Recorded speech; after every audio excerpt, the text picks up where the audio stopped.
Et on termine notre émission avec Fenêtre sur l'emploi. Pour parler de l'immobilier, un secteur qui traverse un trou d'air, on va en parler.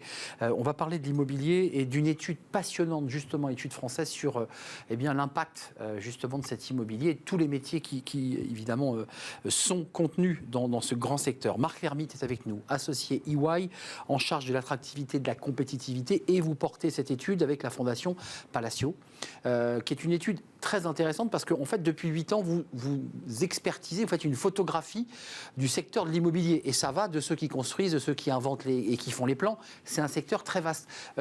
C'est une étude, c'est quoi? C'est une photo qui permet de voir l'état de ce secteur? C'est une photo qui devient un film, et c'est une photo en plusieurs dimensions. Donc, je ne sais pas comment on appelle ça. C'est-à-dire qu'on regarde l'économie du secteur, effectivement, qui est en crise en ce moment, parce que la hausse des taux a touché très gravement le logement et puis possibilité aussi d'investir en France. On regarde l'impact environnemental du secteur, on regarde l'impact sociétal, comment il contribue à la vie des gens, puis on regarde aussi ce qu'il représente pour ceux qui y travaillent, plus de 2 millions de personnes. C'est la première industrie employeuse en France, c'est considérable, c'est 8 secteurs d'activité, de l'architecte au promoteur, en passant par le constructeur, ceux qui gèrent les bâtiments, ceux qui investissent, 100 métiers.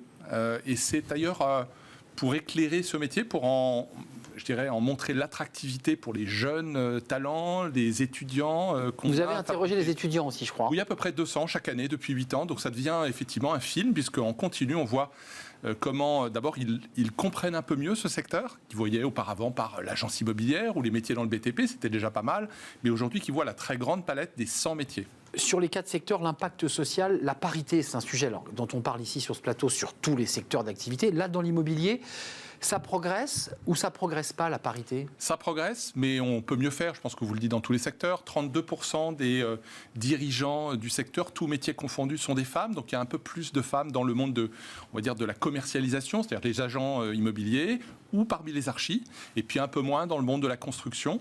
Donc c'est un secteur qui a un très grand écart entre les différentes composantes, mais qui progresse dans la parité, qui ne progresse pas encore sur l'écart de rémunération homme-femme. Ça, c'est un vrai sujet, un sujet qu'on voit sur beaucoup de secteurs.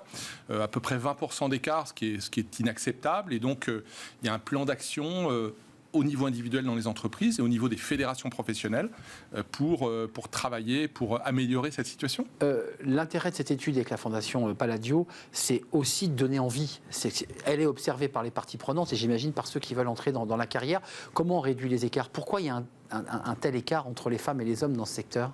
Alors parce que métier d'homme à l'origine, métier d'ingénieur, métier de construction, métier de terrain parfois très hard. BTP, la construction, c'est un monde divers et de conditions. Et puis ça, historiquement, peut-être à la fois des entreprises, des écoles. Je pense qu'il faut regarder toute la chaîne, tout le cycle d'arrivée sur le marché du travail de jeunes, et de plus en plus de jeunes femmes aujourd'hui trouvent leur perspective et puis le sens de leur métier. Ça, c'est pas propre aux femmes, mais je pense que les femmes ont été, les jeunes femmes qu'on a interrogées, plus sensibles très vite au fait que travailler dans l'industrie de la ville et de l'immobilier, plus de 2 millions d'emplois, 10% du PIB français, c'est en fait travailler sur le bien vivre, le bien se loger, le bien travailler, le bien se connecter. C'est ça les objets du quotidien, c'est la ville.